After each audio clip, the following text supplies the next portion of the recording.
Eh bien écoutez, bonjour pour ce premier épisode d'un de mes hybrides d'adénium au sein de la famille des obésums. Celui-là, je l'avais sélectionné pour le travailler il y a assez longtemps, je ne me rappelle même plus d'ailleurs. Et la première partie du boulot avait consisté en fait à ligaturer les, les branches que je souhaitais garder après avoir supprimé un très gros tronc en fait. Elles ont été ligaturées avec du gros fil de ligature qui a été enlevé il y a longtemps. Donc en fait maintenant on ne voit plus du tout les traces sur les branches. Et on voit néanmoins les jolies formes des branches qui normalement, si elles n'avaient pas été ligaturées, seraient toutes droites, hein, comme sur les tubulaires, comme ce qu'on voit sur tous les adéniums obésums. Donc là c'est pas mal, le résultat est pas mal. Et le but ça avait été de faire ramener en fait la végétation vers le codex. Et petit à petit en fait j'avais fait remonter la plante sur ses racines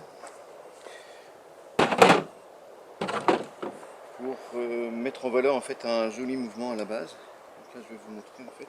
Alors le truc, ce que je fais en fait, c'est que quand les plantes sont très grosses comme ça, je les habitue petit à petit à vivre dans des contenants de plus en plus petits. Et surtout ça permet aux racines en fait de vivre dans un contenant plus petit qu'auparavant. Donc là ça c'est un pot d'à peu près 35 litres, de 35 litres.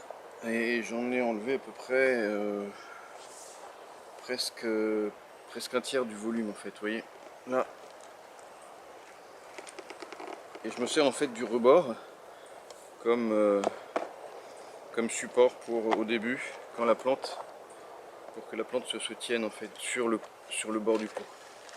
Donc là c'est bon en fait, là, les racines se sont formées à l'intérieur et elles vont pouvoir vivre dans un contenant beaucoup plus petit qui sera beaucoup plus qui permettra de mettre bien plus en valeur la plante. Voilà. Là je finis ça.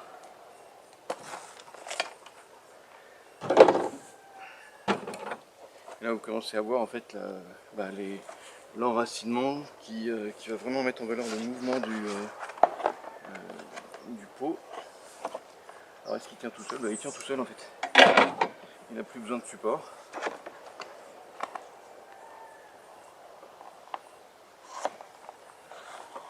Voilà. Hop.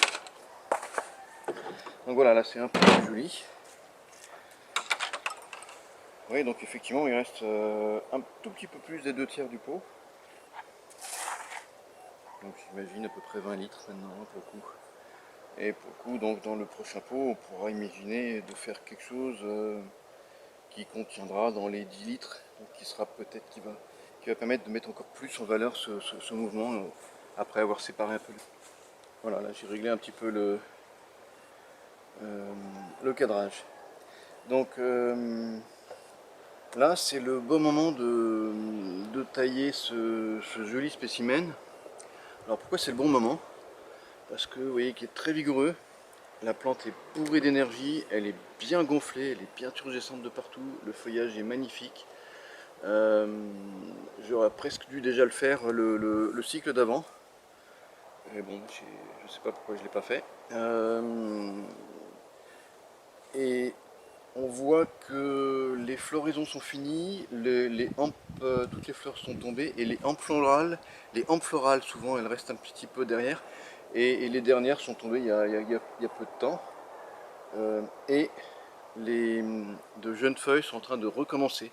Donc en fait on est au début, on est là au début d'un nouveau cycle de croissance. Donc c'est le moment idéal pour une plante qui a stocké un maximum d'énergie. Quand je vais la tailler, elle est tellement bourrée d'énergie qu'elle va partir, elle va aller super vite en fait. Ça va être incroyable. Alors, ce que je ferai ensuite, ça va être de la... Donc là je vais la tailler, je vais vous montrer comment on fait pour la tailler. Et ensuite, une fois qu'elle aura débourré, commencé à débourrer, je ferai une sélection des bourgeons qui me conviennent. et je laisserai cicatriser, et puis juste après en fait je sortirai la plante de son pot pour lui fabriquer un nouveau pot, mais ce sera son pot d'exposition.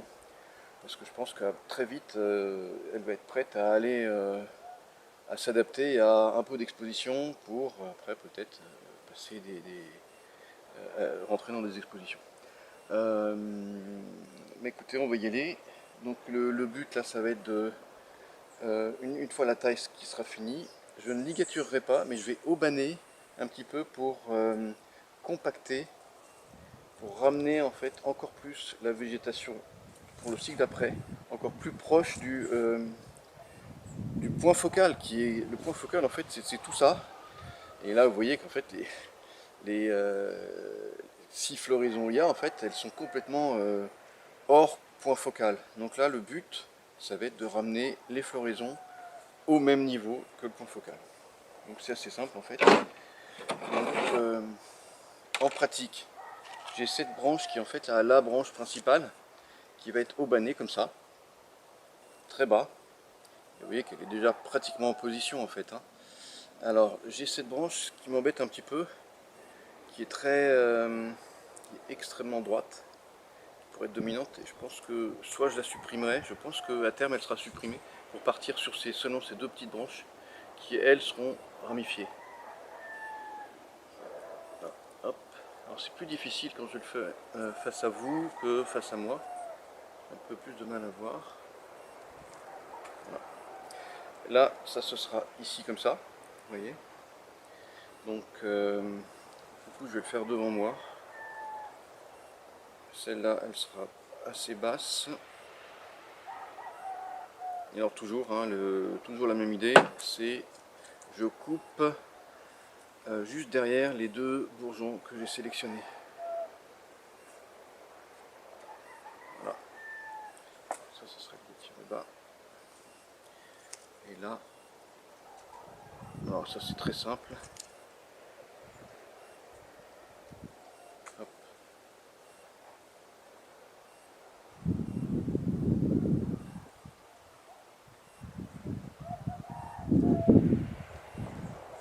Voilà. Là j'avais une petite branche qui partait, mais que je veux raccourcir. Je voudrais quand même qu'il y ait du vide ici à cet endroit-là. Pas trop de ramifications là. J'en ai enlevé tout à l'heure des toutes petites qui partaient. Donc lui aussi il sera un petit peu rabaissé.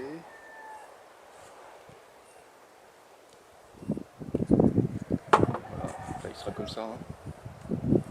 Alors là vous voyez que cette petite branche en fait elle est beaucoup plus malin que toutes les autres parce qu'elle partait vers le bas au début. Et elle s'en est sortie parce que à un moment je l'avais ligaturée vers le haut. Et donc elle s'en sort. Mais les branches qui vont vers le bas ont toujours beaucoup de mal à obtenir un petit peu de puissance, parce que la puissance est, on va dire, taxée par toutes les branches du haut, quoi. Donc elles ont une meilleure pompe et elles prennent tout, elles partagent pas, quoi. Elles partagent très peu. Alors, après c'est très simple. Donc après on avait la branche principale là, une branche, celle-là c'est la branche de profondeur. En sachant que tout ça en fait après ça va être décalé comme ça. Je vais le replanter dans le prochain pot, mais beaucoup plus en arrière en fait, pour mettre en valeur toute cette partie qui est là. Donc cette partie là sera décalée, elle est dans ce plan là et je vais la décaler comme ça. Donc en fait en même temps que je taille, je prends en compte l'angulation. Donc là c'est ma branche de profondeur, donc, qui sera plus basse. Donc je sélectionne en fonction les bourgeons. Mais il faut que je la raccourcisse. Tout raccourcir, il faut ramener donc toutes les futures floraisons au niveau du point focal. Et aussi en sachant que toutes les ramifications, faut anticiper leur développement. Donc là, je me suis retrouvé avec des branches vraiment trop longues. Ça me fait supprimer quand même des... C'est pour ça que je vous disais que j'aurais dû le faire au cycle d'avant. Je me retrouve avec J'ai perdu du temps, quoi. J'ai perdu un cycle, bon ici c'est pas trop long, c'est 3 mois, quoi, mais ça va, mais j'ai perdu ça, quoi. Bon. Après, quand il y a beaucoup de travail, on n'arrive pas à faire tout ce qu'on veut. Parfois il y a des priorités et l'esthétique souvent fait moins partie des priorités. Donc là je voudrais ramener quand même ça un petit peu plus par là. Voilà. Là on voit que, alors ça c'est une chose aussi assez importante à remarquer quand vous allez tailler vos plantes. Quand vous la taillez et que vous voyez surgir la sève sous pression, c'est un très très bon signe de la puissance de la plante. Hein. Ça veut bien dire que vous taillez au bon moment et qu'elle est en pleine forme. Il faut toujours tailler quand votre plante est en pleine forme, parce que c'est là où elle va vous donner des résultats de ouf. Là vous voyez toute la sève qui coule, elle est vraiment la sève est sous pression. Il y a une véritable pression mais incroyable. Donc là quand vous voyez ça, vous pouvez vous dire ouais, j'ai bien joué, c'est exactement le bon moment. Et à contrario, si vous taillez, si vous avez décidé de tailler et que vous voyez qu'il n'y a pas de pression, qu'il n'y a rien, arrêtez tout de suite et vous attendez, vous y reviendrez plus tard. Alors ça je le religaturerai vers le bas plus tard, mais pas tout de suite. Je vais laisser un petit peu plus long, parce qu'il me faudra quand même quelques branches qui partent un peu dans ce sens là. Pas beaucoup, mais il me faudra un petit peu. Voilà. Et ça aussi, alors ça sera, donc ça va être ligaturé vers le bas, et ça va faire partie en fait peut-être d'une future cime. Ça sera bas, hein. Ça aussi. Et là avec ça je vais fabriquer une future cime. Donc là pour l'instant je vais le laisser un petit peu haut. Je pourrais toujours le retailler après en fonction. Parce que quand j'aurai mis les haubans, ça va me préciser les choses. Alors, ouais, vous avez vu, c'est super rapide hein, la taille, parce qu'en fait, bon, enfin super rapide. Et encore, là, je suis en train de vous l'expliquer, donc, mais normalement, ça va très très vite. C'est à partir du moment où vous avez commencé à jouer avec ça, vous allez voir que vous n'hésiterez plus, vous saurez exactement, voire même en fait, je pense que c'est la plante qui vous dit, voilà, je suis belle comme ça, fais-le comme ça. C'est des évidences en fait. Là j'essaie de les argumenter pour vous, mais quand je suis tout seul, quand je le fais sans caméra, en fait, j'argumente rien du tout. Alors je vais faire tout simplement des petits haubans comme ça, tout bête. J'utilise un vieux fil de ligature, un petit peu de recyclage. Voilà, donc je ramène ça. Je vais faire juste 2 tours. Ça permet de répartir un peu les points de contact sur deux spires. Voilà. Mais tout simplement, je le tiens comme ça. C'est aussi simple que ça. Vous voyez, là c'est bon, là je suis content. Et avec le même fil de ligature, je vais aller récupérer ma deuxième branche qui est là. Pas enfin oui, la deuxième branche dont cette partie-là va me servir de future cime, que je ligature, que je tire un peu aussi. Hop. Et toujours avec le même fil. Alors c'est pas esthétique, c'est juste du haubanage de pratique. Et ça, dans les livres de, vous voyez pas ça. Hein. Ça c'est de le répéter à personne. C'est vraiment du pratico-pratique. Et voilà, là aussi je vais faire 2 spires pour diminuer la pression des points de contact. Voilà. Et puis éventuellement je le ramène là. Voilà. Alors c'est pas beau, ça va rester quand même un bout de temps. Alors c'est vraiment pas beau ce truc. C'est hyper pratique. Ça a été fait mais je m'en rends pas compte. Moi je fais ça en 30 secondes quoi. Voilà, c'est fait. Donc j'irai pas plus loin, mais après aujourd'hui parce que je veux que tout débourre. Là vous voyez pratiquement tous les bourgeons sont quasiment au même niveau.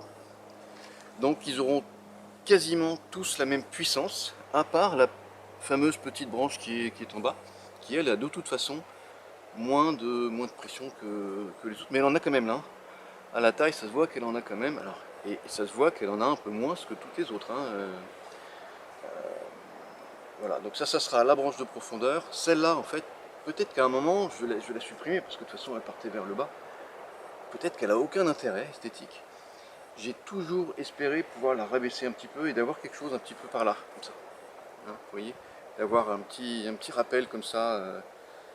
C'est une espérance, je ne sais pas si je vais y arriver, si elle sera d'accord, mais ça pourrait être sympa. Surtout qu'après, en fait, je vais à la fois, en même temps, je vais ramener l'axe de la plante un petit peu en arrière, comme ça. Et puis, je vais la ramener un petit peu, euh, je vais verticaliser un petit peu cette partie-là. Donc comme ça, on aura davantage, on aura une angulation comme ça, une rupture comme ça. Et puis, le reste comme ça. Donc ça va rajouter un petit peu de dramatisme à cette plante qui je pense, va être quelque chose de très très beau. Très très beau. Là, on peut déjà imaginer en fait, vous voyez le mouvement que vous avez. Une belle profondeur ici. Une branche principale qui est pratiquement au-dessus du point focal, centrée dessus. Avec une cime qui part un peu dans le même sens que l'enracinement. Ça va être rabaissé comme ça, mais je le ferai après. Et celle-là aussi, je le mettrai un petit peu plus tard, mais peut-être juste après le débourrage des bourgeons. Je le rabaisserai comme ça. Voilà. Vous voyez, ça a été super vite. Et encore là, je l'explique, j'essaie de l'argumenter, mais sinon, ben, je divise le temps par 3. Donc en fait, ce travail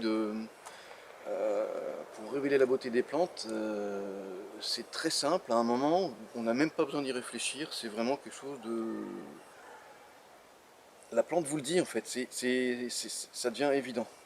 Bien sûr, auparavant, bah, il y a quand même des lectures à voir, il y a quand même plein de vidéos à regarder, des vidéos de tas d'autres personnes qui parlent aussi des adéniums qui sont...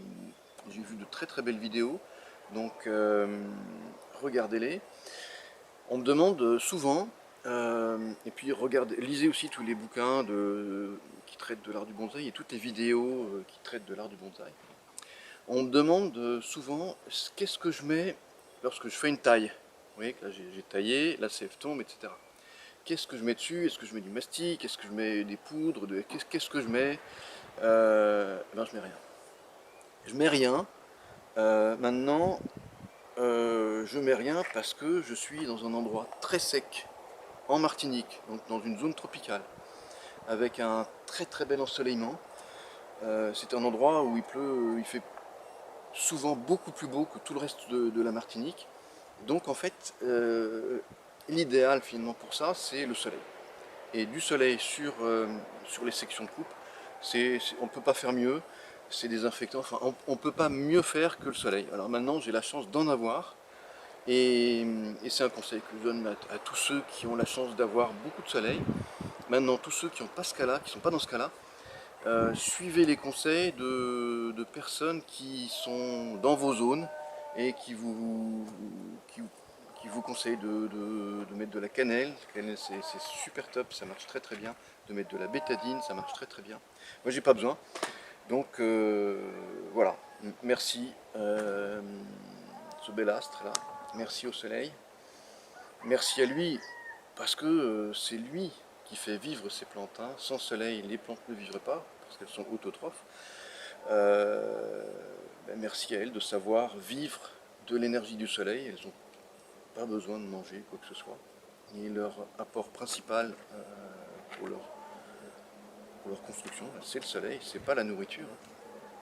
Et ça, je reviendrai là-dessus dans une autre vidéo. Et parce que c'est une notion aussi très très importante à avoir.